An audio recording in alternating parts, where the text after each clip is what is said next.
अस्सलाम वालेकुम जी, welcome back to my YouTube channel. उम्मीद है जी सब लोग ठीक ठाक होंगे। शुक्र है अल्लाह पाक का, मैं भी बिल्कुल ठीक हूँ। और यहाँ पे अभी नाश्ते का टाइम है और आज ना नाश्ते में मेरा कुछ और खाने को दिल नहीं कर रहा था, तो एक मैंगो पड़ा हुआ था। मैंने कहा चले मैं यही खा काट लेती हूँ और साथ में दूध वगैरह ले लूँगी, क्योंकि मिल्क शेक को भी दिल नहीं कर रहा था। तो मैंगो का सीज़न वैसे अभी ख़त्म ही हो रहा है, तो अब उस तरह के मैंगो नहीं रहे जैसे कि स्टार्ट में थे। अब थोड़ा सा इनका टेस्ट जो है ना वो डिफरेंट सा हो गया है, लेकिन फिर भी अच्छे लगते हैं। तो मैंने ये काट लिया था। मैं थी साथ में, मेरी कज़न है, तो हम दोनों अभी नाश्ता करेंगे और उसके बाद फिर बाकी के काम करेंगे। वैसे तो चाय के अलावा हमें नाश्ते में कुछ अच्छा ही नहीं लगता, लेकिन आज गर्मी भी ज़्यादा थी और दिल भी नहीं कर रहा था कुछ। तो फिर फ्रिज जब खोला तो सामने मैंगो पड़ा था, तो इसीलिए फिर हमने कहा चलो मैंगो ही काट लेते हैं, तो वो खा के फिर थोड़ा सा दूध पी लेंगे ऊपर से। अच्छा, यहाँ पे ना घर में इतना कोई गंद बना हुआ है, अभी सफाई भी करनी है, बर्तन भी पड़े हुए हैं, तो पूरे घर का काम पड़ा हुआ है। तो साथ नाश्ता कर रहे थे, हम दोनों सोच रहे थे कि क्या क्या काम किस किस ने करने, तो हमने डिसाइड किया फिर। और यहाँ मैं किचन में आ गई बर्तन वगैरह धोने के लिए।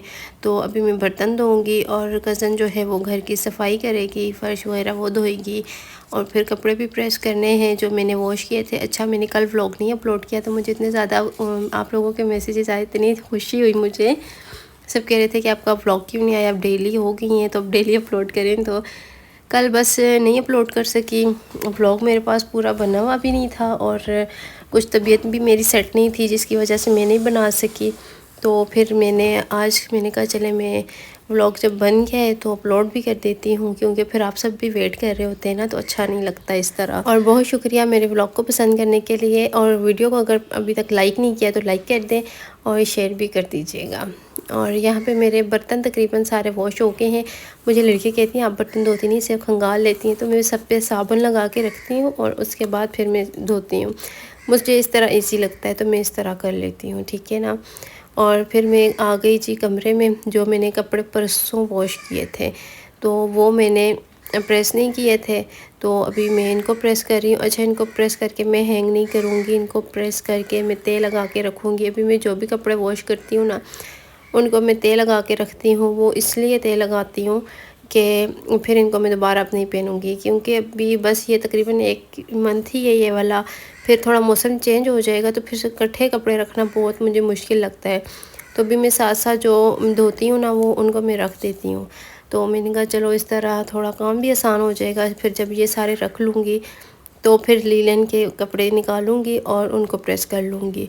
जब ये सारे भी हमने रखने होते हैं और गर्म सारे निकालने होते हैं, इतना पूरा दिन लग जाता है और समझ ही नहीं आती इंसान करे तो क्या करे। तो अभी इनको मैं प्रेस करके रख दूँगी। मैं जब भी रखती हूँ सर्दियों के गर्मियों के प्रेस करके ही रखती हूँ, क्योंकि फिर जब आप ना इनको 6 मंथ बाद निकालते हो तो इसके ऊपर जो सिलवटें होती हैं ना, वो फिर आयरन से भी नहीं जाती। तो अगर इस तरह से आप इनको आयरन करके रखोगे तो फिर आराम से ये इसी तरह पड़े रहेंगे, और जब आप निकालोगे तो पहनने को भी दिल करेगा, देखने में भी अच्छे लगते हैं और प्रेस भी जल्दी अच्छे से हो जाते हैं, सिलवटें नहीं पड़ती ना, तो इसलिए मैं इसे रखती हूँ।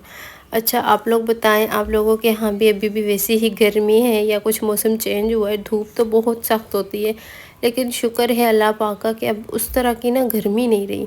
पहले बहुत बहुत ज़्यादा गर्मी थी, अभी भी गर्मी है लेकिन वैसी नहीं है जैसे पिछले दिनों में थी ना, वैसी बिल्कुल भी नहीं है। तो यहाँ पे मैंने कपड़े प्रेस कर लिए, उनको रख दिया। फिर बाहर आई तो कज़न ने ना फ़र्श वगैरह धो लिया था, तो मैंने वाइपर लगाना था क्योंकि ये जो मेरा कमरा है ना, यहाँ पे मेरे कमरे में कारपेट भी है, और जब फर्श धोते हैं ना तो यहाँ थोड़ा सा मेरे कमरे में पानी चला जाता है, फिर वो कारपेट गीली हो जाती है, फिर वो सूखती ही नहीं है।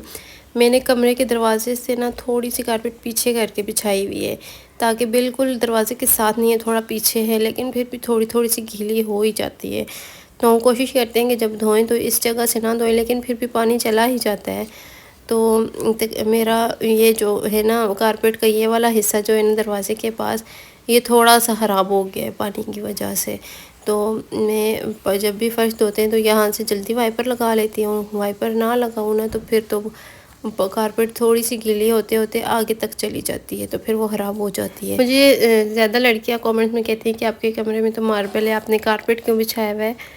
अच्छा, एक वजह ये भी है कि मुझे कारपेट का शौक़ बहुत ज़्यादा था कि मेरे कमरे में कारपेट हो। शुरू से ही ना, हम जब मम्मी के घर होती थी तो वहाँ पे भी मुझे इतना शौक़ था कि हम अपने कमरे में कारपेट बिछाएँ, लेकिन ज़ाहिर है वो अपना घर नहीं था तो इस वजह से नहीं बिछा सकते। फिर जब मेरी शादी हुई तो शादी पे मैंने अपने सारे शौक़ पूरे किए, और ये सारे शौक़ मैंने अपने यूट्यूब की वजह से पूरे किए, क्योंकि एक यूट्यूब वाहिद मेरा सहारा था।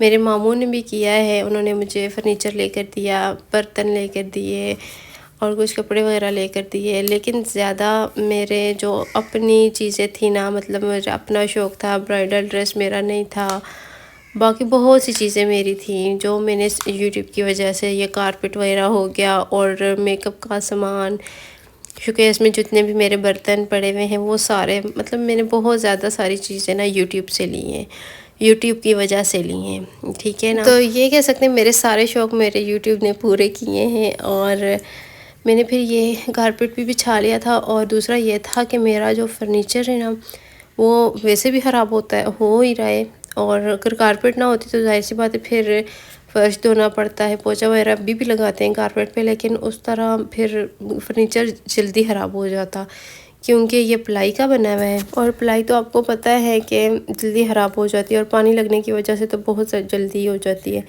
तो इसलिए फिर मैंने इस वजह से भी कारपेट बिछा लिया था, तो जिसकी वजह से मेरा फ़र्नीचर काफ़ी हद तक बच गया है। और अगर फर्नीचर को आप सेफ रखना चाहते हैं, बचाना चाहते हैं, तो मेरा तो यही मशवरा है, कारपेट बिछा लें, इससे फ़र्नीचर बच जाता है, ख़राब होने से फ़र्नीचर बच जाता है। और मुझे सब कहते हैं कि आपका फ़र्नीचर शाइन बहुत ज़्यादा करता है, बहुत अच्छा साफ़ होता है।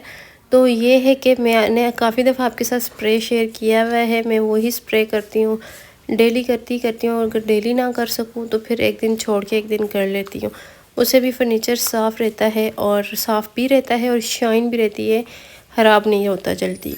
तो ये कुछ टिप्स होती हैं फ़र्नीचर को सेफ़ रखने की, तो आप भी ट्राई कीजिएगा। अगर आपकी शादी होने वाली है ना, तो लाज़मी आप ये बातों का ख्याल रखें, और आपका फ़र्नीचर अच्छा रहेगा इससे ना। अगर आप लोगों को स्प्रे का नहीं पता तो मेरे आप ना क्लीनिंग वाले व्लॉग देख लें, उसमें मैंने काफ़ी व्लॉग्स में मैंने बताया हुआ स्प्रे का, ठीक है। 350 450 में मिल जाती है, हर जगह से मिल जाती है ईज़िली। अच्छा, यहाँ पे फिर हम रोटी बना रहे थे, तो तंदूर पे रोटी बन रही है। ये आई हुई हैं, हेल्पर है, मेरे मामू के घर काम करती है, हमारे घर नहीं, मेरे दूसरे मामू ने उनके घर करती हैं, तो ये रोटी बनाने के लिए आई हुई थी, और ये हमें भी बना देती हैं, बहुत अच्छी हैं, जब भी आती हैं अपने लिए भी बना लेती हैं और हमें भी बना देती हैं। ये रोटी बना रही थी, और घर में ना तोरियाँ बनी हुई हैं, खाने में अभी बन रही हैं, तो मेरे हस्बैंड को वो अच्छी नहीं लगती, तो वो मैंने कहा सब्ज़ी, वैसे वो हर सब्ज़ी खा लेते हैं, सिर्फ तोरियाँ वो बिल्कुल भी नहीं खाते। तो फिर मैंने कहा चले मैं उनके लिए ना आलू बना देती हूँ, तो अभी मैं उनके लिए आलू फ्राई करूँगी, और जब तक रोटी बनेगी तो हमारे आलू भी हो जाएंगे। अभी मैं आलू कटिंग करके आई हूँ, अभी ना उन पे मैं मसाला वगैरह लगाऊंगी, फिर उनको फ्राई करूँगी। हस्बैंड पेंट कर रहे हैं, तो कह रहे थे कि मुझे बहुत सख्त भूख लग रही है, तो मैंने कहा चलें मैं बनाती हूँ आपके लिए। अच्छा, ये आलू फटाफट से बन जाते हैं, बहुत जल्दी बनते हैं, और अच्छे भी सबको लगते हैं। इस तरह की चीज़ें किसको नहीं पसंद होगी, सबको ही अच्छी लगती हैं। अच्छा, इस तरह से मैंने क्यूब्स में कटिंग किए हैं, और सूखा धनिया डाल रही हूँ। इसके बाद मैं इसके ऊपर डालूँगी जी नमक हस्ब ज़रूरत ही डालना है, और लाल मिर्च डालनी है जितनी आपको ज़रूरत हो। इसको अच्छे से मिक्स कर लें, और ये इनके ऊपर अच्छे से लग जाएगा। 5-10 मिनट ये पड़ा रहेगा, उसके बाद हम इनको ना फ्राई कर लेंगे। अच्छा, सूखा धनिया मुझे बहुत पसंद है, इसलिए मैं ज़्यादा डालती हूँ, जो भी चीज़ बनाती हूँ उसमें मैं सूखा धनिया ज़्यादा डालती हूँ, मुझे अच्छा लगता है। काम हमारे ख़त्म ही हो गए थे, बस अभी ये खाने वाला ही काम एक रह गया है, तो ये करना है। तोरियाँ यहाँ पे बन रही हैं, मैं आपको दिखाती हूँ। अच्छा, इनमें ना सारा कुछ इकट्ठा कटिंग किया है, और थोड़ा सा ऑयल नमक डालकर ऊपर रख दिया है, और ये आराम से बन जाएंगी थोड़ी देर में, हल्की आंच पे पड़ी रहती हैं। प्याज डाले हैं, टमाटर डाले हैं, तोरियाँ डाली हैं, ये सारी चीज़ें मिक्स करके हरी मिर्ची डाली हैं, दूसरी लाल मिर्च नहीं डाली, हरी मिर्ची डाल दी हैं, ठीक है ना। तो ये बहुत मज़े की बनती हैं। तो अभी मैं भी आलू को मसाला लगाया है, अभी जाती हूँ दूसरा पैन लेके आती हूँ। वैसे हम इस कढ़ाई में फ्राई करते हैं, लेकिन अभी इसमें तोरियाँ बन रही हैं तो इसमें नहीं कर सकते, तो अभी मैं पैन लेके आती हूँ, उसमें फ्राई कर लूँगी। तो यहाँ पे मैं पैन ले आई थी। अच्छा, ये वाला जो पैन है ना, ये मेरी शादी का है। शादी के बर्तन मैंने निकाले हुए हैं, कुछ निकाले हुए हैं, कुछ पड़े हुए हैं। तो मैं ये एक पैन ये वाला निकाला है और साथ में नॉन स्टिक की एक कढ़ाई निकाली हुई। ये 2 चीज़ें मैंने निकाली हैं। रमज़ान में निकाली थी, जब वीडियोज़ वगैरह बनानी होती थी ना, तो वीडियोज़ के लिए ही निकाले थे बर्तन। वैसे हमारे घर में इतने ज़्यादा ये यूज़ नहीं होते, दूसरे बर्तन यूज़ होते हैं ज़्यादातर। तो जब मुझे वीडियो को इस तरह बनानी हो तो फिर मैं ये यूज़ कर लेती थी, लेकिन अभी कोई और बर्तन नहीं था, तो इस वजह से मैंने फिर ये ले लिया। मैंने कहा चलो थोड़े से आलू हैं तो इतना बड़ा बर्तन लेने की क्या ज़रूरत है, इस छोटे से पैन में ही कर लेते हैं। ऑयल गरम हो गया था, इसमें जो मसाला लगा हुआ था तो वो आलू मैंने इसमें डाल दिए और अभी इनको अच्छे से फ्राई करूँगी। जब ये फ्राई हो जाएंगे तो इनको निकालेंगे और साथ में टमाटर का तड़का लगाएंगे। खट्टे खट्टे टमाटर होते हैं ना, तो ये बहुत ही मज़े के खट्टे खट्टे से बन जाते हैं। अच्छा, मुझे वैसे ये बहुत ज़्यादा पसंद है। मैं ना जब शादी नहीं हुई हुई थी तो तब मैं बहुत ज़्यादा खाती थी ये आलू। तकरीबन 6 मंथ तक मैंने आलू ही खाए थे और मैं इतनी मोटी हो गई थी। मेरे अब्बू को ना पता था कि मुझे आलू बहुत ज़्यादा अच्छे लगते हैं, तो अब्बू मेरे घर से आलू ख़त्म ही नहीं होने देते थे। एक मुझे कोल्ड ड्रिंक शुरू से ही बहुत ज़्यादा मैं पीती हूँ। अभी तो फिर कुछ हद तक मैंने कम कर दी है, क्योंकि काफ़ी ज़्यादा शादी के बाद आपको पता है हो जाते हैं मसले मसाइल, तो जिसकी वजह से मैंने काफ़ी हद तक कम की है। लेकिन पहले मैं बहुत ज़्यादा पीती होती थी। नाश्ते में भी मैंने कोल्ड ड्रिंक पीनी है। और मेरे अब्बू जो है ना, वो मुझे किसी बात से मना नहीं करते थे। मुझे इतनी याद आती है ना अपने अब्बू की। मैं कहती हूँ मेरे अब्बू का काम वगैरह नहीं होता था, ऐसे उनकी एज बहुत ज़्यादा थी, काम नहीं होता था कुछ ऐसा करने को, पैसे भी नहीं होते थे उनके पास। तो जब ईद आती थी ना, तो मेरे अब्बू से कह देती थी, छोटी भी थी उस टाइम, इतनी समझ भी नहीं थी, अब्बू मैंने 3 दिन के 3 सूट लेने। अब्बू जहाँ से भी करते थे, जैसे भी करते थे, मुझे 3 सूट ही लेकर देते थे। साथ में उनकी मैचिंग ज्वेलरी होती थी, पर्स उनके मैचिंग, और साथ में शूज़ वगैरह हर चीज़। मुझे कभी किसी चीज़ की हम दोनों बहनों को कमी महसूस ही नहीं होने दी थी। ये तो जब अब्बू की डेथ हुई है उसके बाद पता चला है कि हाँ, कितना मुश्किल है ये सब कुछ पूरा करना। जब अब्बू की डेथ हो गई, हम लोग यहाँ शिफ्ट हो गए, बहुत मुश्किल हालात देखे हैं हमने, और फिर ख़ुद मैंने काम शुरू कर दिया। तो बस अच्छा वक्त गुजर गया। शुक्र है अल्लाह पाक का, जिस हाल में वो रखे वही बस अच्छा है। इससे सख्त अल्लाह पाक ना करे। अभी भी मेरी अम्मी और सिस्टर की लाइफ इतनी मुश्किल है कि उनके मेरी सिस्टर के 4 छोटे छोटे बच्चे स्कूल जाते हैं ना, वो कोई दिन ऐसे होते हैं ना, वो रो के जाते हैं कि उनके पास इतने पैसे नहीं होते कि 10 रुपये वो बच्चों को दे सकें। मेरी अम्मी की बिजली का बिल आता है, अम्मी इतनी परेशान होती हैं, इतनी टेंशन, मतलब कुछ भी नहीं होता उनके पास। तो बस शुक्र है अल्लाह पाक का कि अल्लाह पाक ने इस हाल में भी रखा हुआ है, इससे सख्त ना करें। बस मेरी अम्मी के लिए दुआ कीजिएगा, मेरी बहन के लिए, अल्लाह पाक उनके लिए आसानियाँ पैदा करें और अल्लाह पाक सबके लिए आसानियाँ करें। बस जब ये ख्याल आते हैं ना, तो मुझे पूरी रात नींद ही नहीं आती। बस इसीलिए मैं डेली व्लॉग्स भी अपलोड करती हूँ कि अल्लाह पाक कोई सबब बनाए और कुछ ऐसा करें कि बस मेरी वीडियोस वायरल हो जाएं और मैं अपनी अम्मी को अपना घर बना के दे सकूं, अपनी बहन की, उसके बच्चों की सारी ख्वाहिशें पूरी कर सकूं।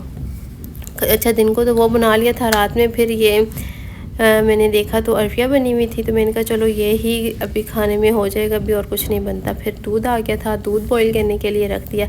दिन में खाना वगैरह खा के ना फिर मैं सो गई थी। उसके बाद फिर मैंने व्लॉग भी नहीं बनाया। तो अभी दूध आया था, दूध बॉईल करने के लिए रखा है। और चूल्हे रोज़ साफ़ करो, रोज़ ही वैसे के वैसे गंदे हो जाते हैं, पुराने भी बहुत हैं, तो इस वजह से भी इनका कलर ऐसा है। मेरी शादी के नहीं थे, तो फिर यही पहले वाले ही हम यूज़ कर रहे हैं। अच्छा, ये दूध को बॉयल आ गया था और अभी मेरा तो खाना खाने को बिल्कुल दिल नहीं चाह रहा था। मैंने अपने लिए एक अमरूद काट लिया और इसी के साथ अपने व्लॉग को एंड करूँगी। अपना बहुत सारा ख्याल रखिएगा, मुझे मेरी फैमिली को दुआ में याद रखिएगा। इंस्टाग्राम पे फॉलो कर लीजिएगा जी। ज़िंदगी रही तो फिर मिलेंगे। अल्लाह हाफिज़ जी।